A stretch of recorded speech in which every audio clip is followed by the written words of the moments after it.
Allahu Akbar, Allahu Akbar, Allahu Akbar, Allahu Akbar, Allahu Akbar, Allahu Akbar, Allahu Akbar, Allahu Akbar. محترم و مکرم ناظرین، پیس T V Urdu میں آپ کا استقبال ہے اور پیس ٹی وی اردو کی طرف سے مسلسل پیش کیے جانے والے اس پروگرام نور قرآن میں آپ کا استقبال ہے۔ نور قرآن، قرآن مجید کی توضیح اور تشریح کا یہ مسلسل پروگرام، اس کا مقصد یہ ہے کہ قرآن مجید کے معنی و مفہوم کو آسان اور عام فہم انداز میں ہم سمجھیں اور اس کی روشنی میں اپنی زندگیوں کی تعمیر کریں، اصلاح کریں، تزکیہ کریں۔ ساتھ ساتھ قرآن مجید کے پیغام کو ہم دنیا بھر کے لوگوں کے سامنے بھی پیش کریں۔ قرآن مجید ہدی للعالمین ہے، دنیا جہان کے لوگوں کے لیے ہدایت کا سرچشمہ ہے۔ لیکون للعالمین نذیرا، تاکہ یہ کتاب قرآن مجید دنیا بھر کے انسانوں کے لیے ایک وارننگ ثابت ہو، اور ہم قرآن مجید کی روشنی میں اپنی زندگیوں کی تعمیر کریں اور ایسی مثالی زندگی بنائیں کہ لوگوں کو قرآن مجید سمجھنے اور جاننے کا شوق پیدا ہو۔ اللہ تعالیٰ کا شکر ہے کہ آپ اور ہم تسلسل کے ساتھ اس پروگرام سے فائدہ اٹھا رہے ہیں۔ آج کے اس ایپیسوڈ میں ہم سورہ الاحزاب کا مطالعہ شروع کریں گے۔ سورہ الاحزاب قرآن مجید کی 33ویں سورت ہے۔ اس میں 9 رکوع ہیں اور 73 آیات۔ نبی کریم صلی اللہ علیہ وسلم 13 سال تک مکے کی سنگلاخ وادیوں میں اسلام کی دعوت پیش کرنے کے بعد مدینہ تشریف لے جا چکے ہیں۔ مدینہ میں دوسرے ہی سال یعنی 2 ہجری میں جنگ بدر کا معرکہ پیش آیا، جب آپ کے ساتھ جمع ہونے والے 300 سے کچھ زائد نیک نفوس صحابہ کرام کو مکے سے آنے والی 1000 فوج کا مقابلہ کرنا پڑا۔ اللہ تعالیٰ نے اس یوم فرقان اور اس فیصلہ کن جنگ میں نبی کریم صلی اللہ علیہ وسلم کو اور آپ کے ساتھی اہل ایمان صحابہ کرام کو فتح اور کامرانی عطا فرمائی۔ اگلے سال پھر بدر کا انتخاب لینے کے لیے شوال 3 ہجری میں ابو سفیان کی قیادت میں 3000 کا ایک لشکر جرار مدینے کے پاس آ کر اترا۔ مدینے کے شمال میں کوہ احد ہے، احد کے دامن میں اس نے اپنے خیمے گاڑ دیے۔ ان کا ارادہ یہ تھا کہ اسلام کا خاتمہ کر دیں۔ مدینے میں جو نوزائیدہ قوت پروان چڑھ رہی تھی، اسلام کی قوت، مدینے میں جو نوزائیدہ نیسنٹ ایک اسلامی سلطنت قائم ہوئی تھی، اس کو بیخ و بن سے اکھاڑ کے پھینک دیں، نیست و نابود کر دیں۔ نبی کریم صلی اللہ علیہ وسلم نے مقابلہ کیا اور اللہ تبارک و تعالیٰ نے شروع میں تو نبی کریم صلی اللہ علیہ وسلم کو اور آپ کے ساتھیوں کو ہی کامیابی سے نوازا، لیکن ایک تیر اندازوں کے دستے کو حضرت عبداللہ، جابر کے والد عبداللہ، ان کی قیادت میں آپ نے جبل الرمات کے پاس متعین کر دیا تھا اور بتایا تھا کہ کچھ بھی ہو جائے تمہیں یہاں سے نہیں ہٹنا۔ آپ کے الفاظ بہت ہی سخت تھے۔ آپ نے کہا، اگر تم دیکھو کہ ہم سب کے سب قتل کر دیے گئے ہیں اور پرندے ہماری بوٹیاں نوچ کے کھا رہے ہیں، تب بھی یہاں سے نہیں ہٹنا۔ لیکن جب مسلمانوں کو فتح و کامیابی حاصل ہونے لگی اور وہ مال غنیمت پہ قبضہ کرنے لگے اور مکے کے کافر بھاگنے لگے، تب ان لوگوں نے کہا، کچھ لوگوں نے، بھئی اب تو ہم بھی چلو سامان پہ قبضہ کریں گے، ہتھیار وغیرہ لوگ چھوڑ کے بھاگ رہے ہیں، شکست ہو چکی ہے کفار کی۔ حضرت عبداللہ جو اس 50 افراد کی پلاٹون ٹکڑی کے ذمہ دار تھے، کہا نہیں دیکھو حضور نے کیا کہا تھا، اللہ کے رسول کی بات یاد کرو۔ لیکن وہ لوگ مانے نہیں۔ چنانچہ حضرت خالد بن ولید جو مکے کی فوج میں تھے اس وقت اور بہت بڑے اسٹریٹجسٹ تھے، اور بعد میں بھی اسلام قبول کرنے کے بعد بہت سے معرکوں میں انہوں نے عظیم جوہر دکھائے تھے اپنی صلاحیتوں کے، انہوں نے اس موقع کو غنیمت جانا اور چکر کاٹ کر آئے، اچانک پیچھے سے فوج پہ حملہ کر دیا۔ اس طریقے سے جو فتح تھی وہ تقریباً شکست میں تبدیل ہو گئی اور 70 قیمتی جانیں صحابہ کرام کی شہید ہوئیں۔ نبی کریم صلی اللہ علیہ وسلم کے ہم عمر آپ کے چچا جو آپ کے دودھ شریک بھائی بھی تھے، وہ بھی شہید ہو گئے۔ جو سید الشہداء کہلاتے ہیں، اور بڑی مصیبت آئی، نبی کریم صلی اللہ علیہ وسلم آپ پہ مسلسل حملے ہونے لگے، جانثار صحابہ نے آپ کا دفاع کیا، پھر آپ پہ کچھ حملے ہوئے تو آپ تقریباً گر پڑے، آپ زخمی ہو گئے، آپ کے سامنے کے 2 دانت شہید ہو گئے، یہ ساری کی ساری باتیں ہوئی، لیکن پھر اللہ تعالیٰ نے پھر مدد ہی فرمائی، چنانچہ وہ لوگ اس جنگ کو اس کے کنکلوژن تک پہنچانے کے بجائے واپس لوٹنے لگے، اور جاتے رہتے ابو سفیان نے کہا اگلے سال پھر ہمارا تمہارا مقابلہ ہوگا۔ نبی کریم صلی اللہ علیہ وسلم نے جواب دلوایا، ٹھیک ہے ہمارا تمہارا مقابلہ ہوگا اگلے سال۔ واپس چلے گئے۔ واپس جب جانے لگے وہ، تو پھر کچھ دور جانے کے بعد ابو سفیان کو اس بات کا احساس ہوا کہ ارے ہم تو جیتی ہوئی بازی کو چھوڑ کر واپس چلے جا رہے ہیں، چنانچہ اس نے پھر ارادہ کیا کہ پھر چلیں مدینے پر حملہ کرنے کے لیے، لیکن نبی کریم صلی اللہ علیہ وسلم ایک بیدار مغز رہنما تھے، آپ کو اس بات کا اندازہ تھا کہ ابو سفیان کو اپنی غلطی کا احساس ہوگا، پھر لوٹنے کی کوشش کرے گا، چنانچہ بچے کچھ جو لوگ تھے ان لوگوں کو لے کر نبی کریم صلی اللہ علیہ وسلم آپ نے پیش قدمی فرمائی۔ تب ابو سفیان نے کہا ارے نہیں مناسب نہیں، وہ واپس چلا گیا مکہ ہو۔ اب یہ جو شکست سی ہو گئی تھی جنگ احد میں، اس کے بڑے برے اثرات آس پاس کے علاقوں پہ مرتب ہونے لگے۔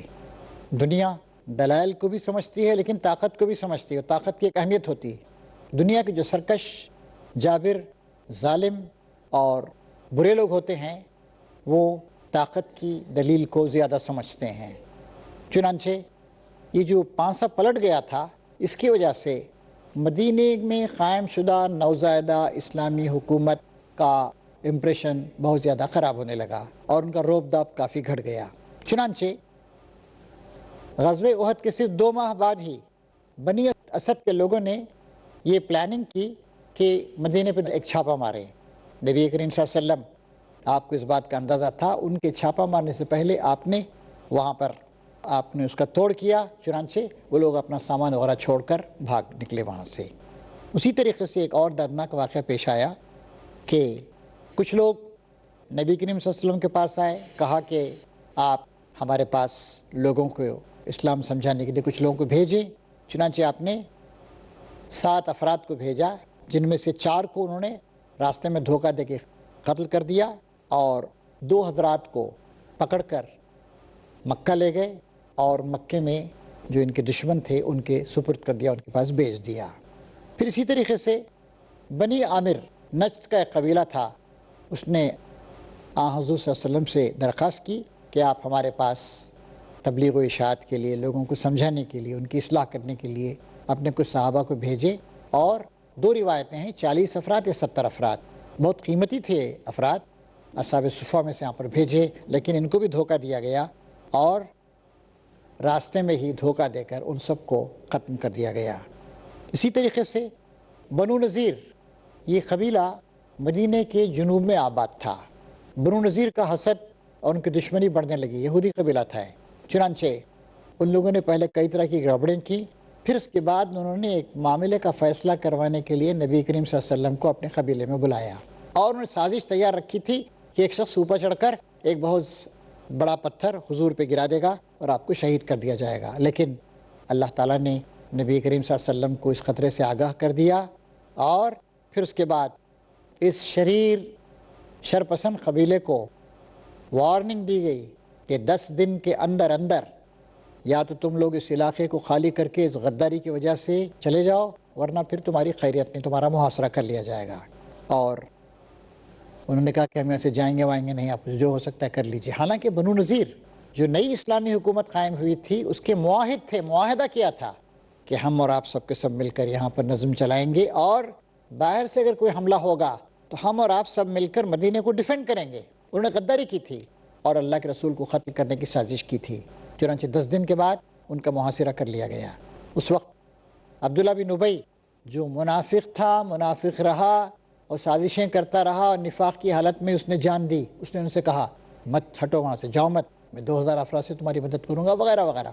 لیکن ظاہر ہے کہ 1 ہفتے یا 10 دن کے اندر ہی انہوں نے ڈگیں ڈال دیں، اور انہوں نے شرط پیشی کہ اچھا ہم چلے جاتے ہیں یہاں سے، اور ان کو یہ اجازت دی گئی کہ ایک اونٹ پر 3 آدمیوں کا سامان ایک اونٹ پر جتنا لے کے جا سکتے ہیں جائیں، پھر اپنے گھر بار سب کو چھوڑ کے چلے جائیں۔ تو اس طریقے سے اس شریر قبیلے کو مدینے سے ہٹا دیا گیا اور پھر اس کے بعد خیبر وغیرہ کے علاقے میں جا کر وہ لوگ یہ ہو گئے۔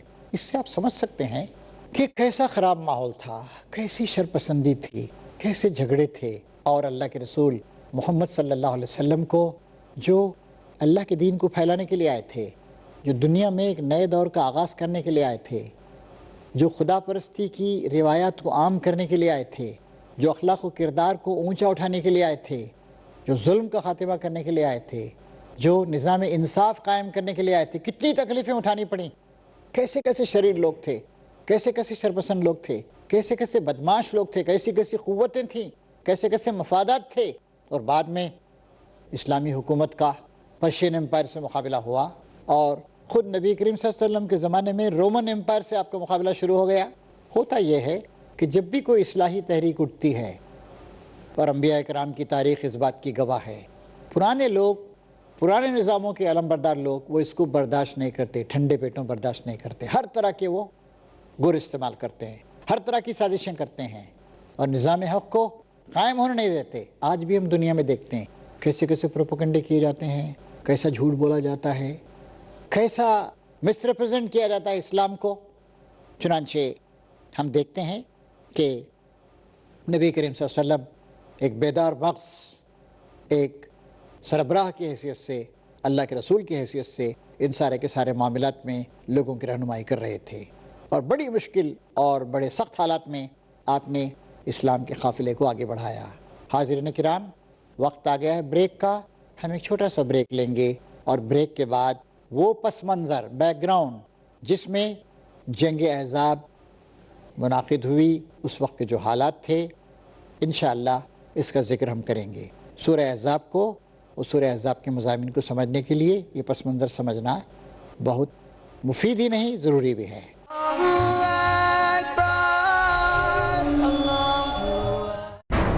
جبرائیل لے آتے تھے اللہ کا پیغام، سنتے تھے جن کو غور سے اللہ کے رسول صلی اللہ علیہ وسلم۔ نبی کریم صلی اللہ علیہ وآلہ وسلم کے اقوال، افعال اور تقاریر، ان تینوں کو حدیث کہا جاتا ہے۔ توحید کی حمایت کے لیے، مومنوں کی قیادت کے لیے، اسلام کو پھیلانے کے لیے، ہماری رہنمائی کے لیے اللہ کے رسول صلی اللہ علیہ وآلہ وسلم کے فرمان کو محفوظ کر لیا گیا۔ ڈاکٹر محمد حماد لکھوی۔ حدیث جبریل کو متفق علیہ حدیث کہتے ہیں، یہ دین کی بنیاد ہے۔ جن کو لے کر رسول اللہ صلی اللہ علیہ وسلم کے پاس آتے رہے جبریل علیہ السلام، جانیے ان پیغامات الہی کی تفصیل حدیث جبرائیل، ہر جمعہ رات 11:30 بجے اور دوبارہ صبح 6 بجے انڈیا میں پیس ٹی وی اردو پر۔ کار رہا ہے ازل سے تا امروز، چراغ مصطفی سے شرار بولہ سے اے بنی نو انسان، اپنے رب کی بندگی کرو جس نے تمہیں پیدا کیا۔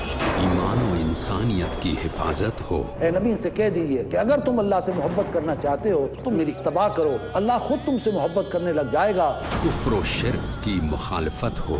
اللہ کے سوا کسی کی بندگی نہیں کریں گے اور اللہ کے سوا کسی کو رب نہیں بنائیں گے۔ بدکاریوں کی مذمت ہو تاکہ تم افراط اور تفرید کے دھکوں سے بچ سکو۔ ڈاکٹر محمد طاہر کھٹوانی۔ اے قرآن والو، قرآن کو تکیہ نہ بنا لیں، جو میری ہدایت کی پیروی کرے گا وہ تو یقیناً کامیاب ہوگا۔ دیجیے اپنے ہر قول و عمل سے مومن ہونے کی پہچان، رب کا فرمان، ہر اتوار شام 6:30 بجے اور دوبارہ صبح 9:30 بجے انڈیا میں پیس ٹی وی اردو پر۔ Say indeed, my prayer, my sacrifice, my life and my death are all for Allah, sustainer of the world.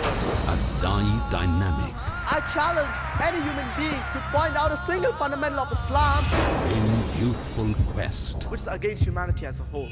iconic، inspiring، encouraging، Don't judge Islam based on the following. فارق Naik, Judge Islam based on the authentic sources. That's the glorious Quran and the authentic Hadith. son of the world-famous orator on Islam and comparative religion, Dr. Zakir Naik. Allah subhanahu wa ta'ala is giving us an opportunity to do a prophet job and to earn a prophet reward. A star above par in Teens Star. ہر اتوار رات 8 بجے اور دوبارہ صبح 10 بجے India میں peace T V Urdu پر. قرآن و حدیث پہ رکھنا یقین ہے. توحید کا قیام ہی پیغام دین ہے. اللہ کے ساتھ کسی کو شریک کرنا یہ سب سے بڑا ظلم. بس ایک ہی مرتبہ موقع ملا ہوا ہے. تم اللہ کو یاد رکھو، اللہ تمہیں یاد رکھے گا. تو خدا کا ہو کہ ہو جائے خدا تیرے لیے. ایک ہی رب العالمین. ہم آئے ہیں انسانوں کی بندگی سے نکال کر انسانوں کے رب کی بندگی کی طرف لے جانے، اسلام کے عدل و انصاف کی طرف لے جانے. ایک ہی دین. اگر ہم محبت اور پیار کے بھوکے ہیں تو الرحمن اور رحیم سے بڑھ کر کون ہے جو ہمیں محبت اور پیار دے سکتا ہے؟ ایک ہی پیغام. اگر تمہیں کسی موقع پر مدد کی ضرورت پڑے تو اللہ ہی کی دہائی دینا، اسی ایک کو پکارنا. اسی کے واسطے ہے ہمارا وجود. ہم مسلمانوں کی منزل، ہم مومنوں کی منزل انشاءاللہ جنت ہے، تو ہمیں تیاری کرنی ہے. اسی کے ہر حکم پہ لبیک کہتے رہیں مومنین. پیغام دین. اگلا پروگرام پیس ٹی وی اردو پر.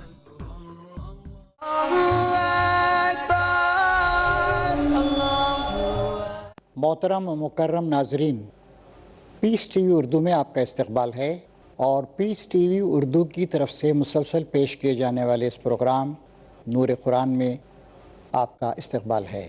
نور قرآن، قرآن مجید کی توضیح اور تشریح کا یہ مسلسل پروگرام، اس کا مقصد یہ ہے کہ قرآن مجید کے معنی و مفہوم کو آسان اور عام فہم انداز میں ہم سمجھیں اور اس کی روشنی میں اپنی زندگیوں کی تعمیر کریں، اصلاح کریں، تزکیہ کریں. ساتھ ساتھ قرآن مجید کے پیغام کو ہم دنیا بھر کے لوگوں کے سامنے بھی پیش کریں. ناظرین محترم و مکرم، بریک کے بعد دوبارہ ہم اپنا مطالعاتی سفر شروع کرتے ہیں. سورہ احزاب قرآن مجید کی 33ویں سورت، اس کا پس منظر بیان کیا جا رہا تھا کہ کس طریقے سے نبی کریم صلی اللہ علیہ وسلم نے جنگ احد کی شکست کے بعد حالات کو سنبھالنے کی کوشش کی اور کس طریقے سے آس پاس کی قوتیں شیر ہو گئی تھیں اور وہ اسلام کو اور اسلام کے لیے قائم ہونے والی نئی اسلامی حکومت کو برباد کرنے پہ تلی ہوئی تھیں. شوال 3 ہجری میں ابو سفیان نے جاتے وقت یہ چیلنج دیا تھا کہ ہمارا تمہارا پھر مقابلہ ہوگا بدر کے مقام پر. چنانچہ اس کے تقریباً 10 ماہ کے بعد شعبان 4 ہجری میں نبی کریم صلی اللہ علیہ وسلم 1500 صحابہ کرام کو لے کر بدر کے میدان میں پہنچے اور 8 دن تک آپ نے انتظار کیا. ابو سفیان تقریباً 2000 کا لشکر لے کے نکلا، لیکن نبی کریم صلی اللہ علیہ وسلم کی دھاک اس پہ ایسی بیٹھی ہوئی تھی اور پچھلے سال احد کے معرکے میں جو کچھ دیکھ چکا تھا، اس لیے اس کو وادی فاطمہ یا مر الزہران، اس زمانے میں اس جگہ کا نام مر الزہران تھا، اب اس کا نام وادی فاطمہ ہے. وہاں سے اس کو آگے بڑھنے کی ہمت نہیں، واپس چلا گیا. اس کا بھی اچھا اثر پڑا آس پاس کے علاقوں پر کہ نئی قوت جو ہے یہ بہت مضبوط قوت ہے، اس کا مقابلہ کرنا آسان نہیں ہے. اور قریش جو جمائے ہوئے لوگ ہیں، صدیوں سے جن کی قیادت کے پرچم لہرا رہے تھے، وہ بھی اس نئی قوت کا جو اسلام کے لیے وجود میں آئی ہے، اللہ کے دین کو غالب کرنے کے لیے مقابلہ نہیں کر سکیں گے. ایک اور واقعہ ہوا. شام اور عرب کی سرحد پر دومت الجندل نام کا ایک علاقہ تھا. وہاں پر بہت سارے شریر قبائل تھے، وہ مختلف آنے جانے والوں کے قافلے لوٹتے تھے، ڈاکہ زنی کرتے تھے، مار پیٹ کرتے تھے. نبی کریم صلی اللہ علیہ وسلم وہاں پر ایک لشکر لے کر خود بنفس نفیس تشریف لے گئے، لیکن ان لوگوں کو مقابلے کی ہمت نہیں ہوئی اور وہ پہاڑوں وغیرہ میں وہاں سے بھاگ گئے. اس کا بھی بڑا اچھا اثر پڑا. یہ صورتحال تھی کہ مکے کے لوگوں کی سازشیں جاری تھیں اور مکے کے لوگوں کی قیادت کے لیے ایک بہت بڑا چیلنج تھا، کیونکہ نبی کریم صلی اللہ علیہ وسلم جو اسلام کا اور توحید کا پیغام لے کر آئے تھے، اس سے ان کے عقائد کی نفی ہوتی تھی. ان کی قیادت کے ختم ہونے کا سخت اندیشہ پیدا ہو گیا تھا. جن 360 دیویوں دیوتاؤں کو انہوں نے اپنے ہاتھوں سے بنا کے رکھا تھا، وہ 400-500 سال سے جن کی عبادت اور پرستش میں لوگ مبتلا تھے، ان کو چھوڑنے کے لیے تیار نہیں تھے. اب مکے کے سردار جن کی سرداری اور قیادت و سیادت کو سارا جزیرہ نما عرب تسلیم کرتا تھا، انہوں نے اب پلاننگ کی، اور آس پاس کے قبائل بنو غطفان وغیرہ وغیرہ ان سب لوگوں نے بھی، اور یہودی جو بعض وجوہات سے بڑا قد رکھتے تھے، حسد رکھتے تھے، جیسے بنو نذیر کے لوگ جنہیں مدینے سے جلا وطن کر دیا گیا تھا، ان کے سردار خود مکہ گئے، بات چیت کی، انہوں نے پلاننگ کی، اور پھر اس کے بعد ان لوگوں نے اس زمانے کا سب سے بڑا لشکر 10 سے 12 ہزار تک کے لوگوں کو، جس میں مختلف قبائل تھے، مکے کے تو لوگ تھے ہی، پھر مختلف لوگوں کو لے کر انہوں نے مدینے پر حملہ کرنے کی پلاننگ کر لی۔ نبی کریم صلی اللہ علیہ وسلم ان سارے کے سارے حالات سے واقف تھے، آپ غافل نہیں بیٹھے ہوئے تھے، اور مومنانہ بصیرت کا اعلیٰ ترین نمونہ تھی نبی کریم صلی اللہ علیہ وسلم کی ذات گرامی۔ چنانچہ آپ بھی مقابلہ کرنے کی تیاری کرتے رہے، اور جب لشکر چلے ہیں مختلف جگہوں سے، مکے سے بھی اور مختلف قبائل سے، بنو غطفان، اشجع، فزارہ وغیرہ وغیرہ کے، تو اس وقت حضور اکرم صلی اللہ علیہ وسلم نے بھی اسٹریٹجی بنا لی اور پلاننگ کر لی۔ آپ کی پلاننگ یہ تھی کہ مدینہ جو ہے اس کے دائیں اور بائیں طرف، یعنی ایسٹ اور ویسٹ میں، وہاں پر ایسی چٹانیں ہیں اور ایسی پہاڑیاں ہیں کہ وہاں سے کوئی اجتماعی حملہ نہیں کیا جا سکتا ہے۔ اسی طریقے سے مدینہ کے شمال میں احد وغیرہ ہے، البتہ کچھ ایسے علاقے تھے جو ولنریبل تھے، جہاں سے لوگ مقابلہ کر سکتے تھے، پھر کہیں باغ وغیرہ تھے، وہاں سے بھی لوگ نہیں آ سکتے تھے، تھوڑی تعداد میں مقابلہ ان کا ہو سکتا تھا۔ چنانچہ جو ولنریبل یا ایسے علاقے تھے جہاں سے مدینہ پر حملہ ہو سکتا تھا، نبی کریم صلی اللہ علیہ وسلم نے وہاں پر خندق کھودی۔ 10-15 دن کے اندر آپ کے جانثار صحابہ نے بڑی تکلیف اٹھا کر، وہ سردی کا موسم تھا، لوگوں کے پاس کھودنے کے لیے اوزار نہیں تھے، اور لوگوں کی معاشی حالت کافی خراب تھی، پیٹ پہ پتھر باندھ کے صبح و شام کام کرنا پڑتا تھا، اور پھر جب یہ سب لوگ مارچ کر کے مدینہ کا خاتمہ کرنے کے لیے آئے تو انہوں نے دیکھا کہ ارے کوئی اجتماعی فوج کشی ممکن نہیں ہے، یہاں تو خندق کھدی ہوئی ہے، اس کو پار نہیں کیا جا سکتا ہے۔ 1-2-4 جیالوں نے پار کرنے کی کوشش کی، ایک آدھ آدمی اس میں گر پڑا، ایک آدھ آدمی آیا تو مقابلے میں مارا گیا، تو بہت ہی خطرناک صورتحال تھی۔ اتنا بڑا لشکر جزیرہ نما عرب کی ہسٹری میں کبھی جمع نہیں ہوا تھا، 10 سے 12 ہزار، اور یہ عزم کر کے آئے تھے کہ اسلام کو جڑ سے اکھاڑ کے پھینک دیں گے، خاتمہ کر دیں گے۔ سورہ احزاب، جس میں اللہ تبارک و تعالیٰ ان حالات کا ذکر کرتا ہے۔ غزوہ احزاب کیسے ہوا؟ اسے غزوہ خندق بھی کہتے ہیں، جنگ خندق بھی کہتے ہیں۔ غزوہ اور سریہ، غزوہ وہ جنگ جس میں نبی کریم حضرت محمد صلی اللہ علیہ وسلم بنفس نفیس خود قیادت کرے۔ سریہ آپ کے زمانے میں جو جنگیں ہوئیں جس میں آپ نے کسی اور شخص کو سپہ سالار بنا کر، فوج کا کمانڈر بنا کر بھیجا تھا، یہ غزوہ تھا، اس لیے کہ نبی کریم صلی اللہ علیہ وسلم خود اس کی قیادت فرما رہے تھے۔ تو اس میں جو موضوعات ہیں، ایک موضوع تو ہے جنگ احزاب، کیا اس وقت صورتحال تھی، کیسے قربانی کا لوگوں نے مظاہرہ کیا، منافقوں کی کیا حالت تھی۔ دوسرے اس میں غزوہ بنی قریظہ۔ بنی قریظہ ایک قبیلہ تھا، وہ مدینے کے جنوب میں ان کی بستیاں تھیں، ان کی گڑھیاں، ان کے قلعے تھے، بہت صاحب حیثیت لوگ تھے، سود کا کاروبار کرتے، بزنس کرتے وغیرہ وغیرہ۔ ان کے ساتھ بھی نبی کریم صلی اللہ علیہ وسلم کا معاہدہ تھا کہ جب بھی مدینے پر کوئی اجتماعی مصیبت آئے گی تو اس وقت وہ مقابلہ کرنے میں ساتھ دیں گے، اور سب مل کر مدینے کا دفاع کریں گے۔ لیکن انہوں نے غداری کی، مکے کے لوگوں نے ان کو ایسی پٹی پڑھائی کہ انہوں نے عین اس موقع پر غداری کی اور کہہ دیا کہ ہمارے تمہارے درمیان کوئی عہد نہیں ہے، ہم کسی بات کو جانتے نہیں۔ اور مدینے کے لوگوں نے اپنی خواتین، اپنے بچوں وغیرہ کو حفاظت کے غرض سے جو بنو قریظہ کے قریب کے علاقوں میں بھیجا تھا، وہ سب بہت مصیبت کا شکار ہو گئے، بڑی پریشانی ہو گئی۔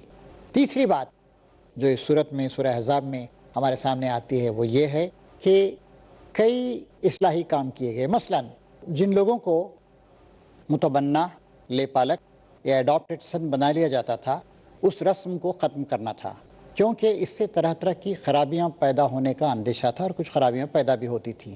چنانچہ یہ جو اولین آیات ہیں، شروع کی 3 آیتیں آپ کے سامنے پڑھی گئیں، ان آیات میں نبی کریم صلی اللہ علیہ وسلم سے کہا جا رہا ہے آپ کو مختلف خدشات تھے، لوگ کہیں گے کہ انہوں نے اپنی بہو سے شادی کر لی، مطلقہ بہو سے، یا بہت سے لوگ جو کمزور ایمان کے ہیں وہ اسلام سے دور چلے جاتے، یا منافقوں کو آپ کے خلاف مختلف جھوٹی باتیں افواہیں پھیلانے کا موقع ملتا، لیکن اللہ تعالیٰ کہہ رہا ہے اس وقت صورتحال یہ تھی کہ حضرت زید حضرت زینب کو طلاق دے چکے تھے، اور اللہ تعالیٰ کی طرف سے یہ اشارہ ہو چکا تھا کہ آپ اب اپنے سابقہ منہ بولے بیٹے ان کی متعلقہ حضرت زینب سے شادی کر لیں۔